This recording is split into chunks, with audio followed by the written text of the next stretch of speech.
Thank you for watching Scary Animal Attacks. If you like this episode, please remember to hit the like button and leave a comment or two, then subscribe and click on the bell to receive notifications whenever we release new episodes. Welcome back to Scary Animal Attacks.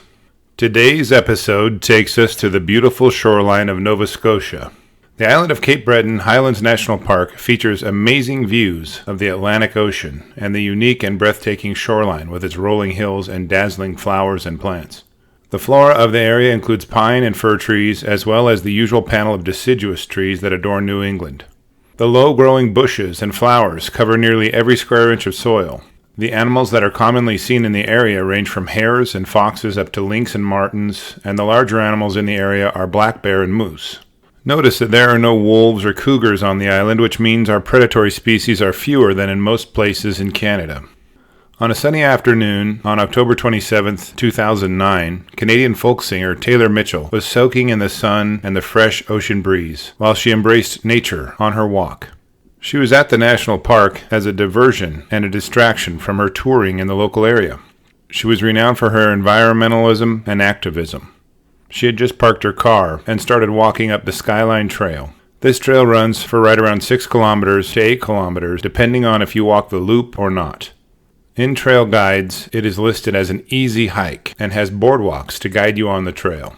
Visitors are instructed not to approach, disturb, or feed the wildlife at the trailhead. As Taylor walked toward the boardwalk, she passed 2 Americans visiting the park who were just finishing the trail. After the Americans passed Taylor, they noticed 2 coyotes walking behind her in the same direction, roughly 30 yards. They took out their cameras and snapped a few photos to add to their others. These 2 coyotes were absolutely unafraid of the people walking around and seemed to be on a mission. They even seemed to be aggressive towards people, as they would approach quickly and not act submissively at all. Just 6 minutes later, the Americans that had just walked past Taylor said they had heard what sounded like a bunch of howling, or possibly a woman yelling. The 2 sounds may sound similar after all, especially at a distance. The 2 coyotes ran past the Americans and were fixated on Taylor. They were not sprinting, but loping, a gait many canines use to pursue their prey. The pair caught up to Taylor where the trail met the access road and began growling at her. Their hackles were raised as they bared their teeth and charged in and out in quick fake attacks in an attempt to get her off balance or make her run. Nearly all predators try to flush their prey and make them run in fear in order to be able to attack the vulnerable rear portion of their body and legs. That is what they did to Taylor as well. As they alternately charged in and out in a confusing series of harassments, Taylor screamed and began losing her personal items as she retreated toward the trailhead and away from her parked vehicle. She took out a small pocket knife and opened the blade to defend herself as she continued to scream for help. As the coyotes dashed in and out and she backed further up the trail, Taylor tried to gash and stab the coyotes. She scrambled and fought with them as they nipped her legs and fingers and continued to back her up the trail. She used her keys to defend herself, but dropped them and ran a short distance to the top of the hill. Taylor was slashing at the coyotes at the top of the hill and screaming for help when she slipped and fell. The coyotes immediately attacked her and bit her on her legs. They bit into her legs and tore her clothing from her body, wounding her severely. She continued to struggle against them as she tried to make her way to the bathroom. Her blood was pouring from her body and spilling onto the ground while the coyotes continued to attack and bite her. Taylor dragged the biting coyotes for about 35 yards to the bathroom and smeared her blood on the entry door. She couldn't get in and continued to fight for life as she dragged the coyotes toward the trees.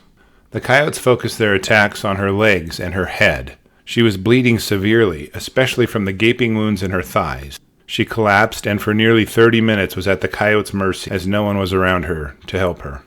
Finally, 3 young men saw her possessions on the ground and found her torn and bloodied clothing and followed the evidence to her location. There was a coyote standing over her, so the young men tried to run the coyote off. When they approached it, the coyote growled and acted defensively toward Taylor. The young men regrouped and tried again, and again the coyote behaved aggressively toward them. Finally, they attacked one more time, and the predator was driven off a short distance. It wouldn't leave and stood a short distance away growling and acting aggressively toward the group of people. Taylor was alive and speaking. She was a horrible mess, with bleeding bites and tears in her flesh covering the vast majority of her body, but mostly on her legs and head. Mounties arrived at the scene and fired a shotgun near the coyote to drive it off, as they believed the wounds were due to a bear, not coyotes. The rescue party transported Taylor to the hospital in serious condition, and she was downgraded in condition and moved to a more equipped hospital. Despite the best efforts of the medical teams at 2 different hospitals, Taylor bled to death that same day. In an attempt to understand what led to the attack, authorities wondered if Taylor had disturbed a den with young in it, or perhaps she tried to feed the coyotes. During the investigation, authorities wondered if the coyotes had been stalking her for her entire walk toward the trailhead down the access road. The area was known to host around 5 or 6 adult coyotes, and a few of them were larger than normal-sized coyotes. Park rangers returned to the park with firearms and set up observation points to try to prevent any further altercations. A female coyote showed up in the bathroom and was acting aggressively toward one of the park rangers and was immediately shot. Within a kilometer's distance, 3 more coyotes were killed after being snared in leg hold traps. A very large male that weighed 42 pounds was killed about 5 kilometers from the attack site. The carcasses of the coyotes were analyzed by scientists for Taylor's DNA. Her blood and tissues were found on or in 3 of the coyotes. The aggressive female first shot by rangers and the large male were both linked to her directly. The big male was the coyote that was photographed at the access road near the parking lot by the American tourists. The local authorities approved a $20 bounty for all coyotes, but it didn't apply to coyotes in the park. Scientists have reported an increase in aggression and boldness in the area coyote populations, and culling plans are being discussed. I hope you've enjoyed this episode of Scary Animal Attacks. Please consider liking and subscribing to our channel, and remember to hit that bell icon to get updates on new videos.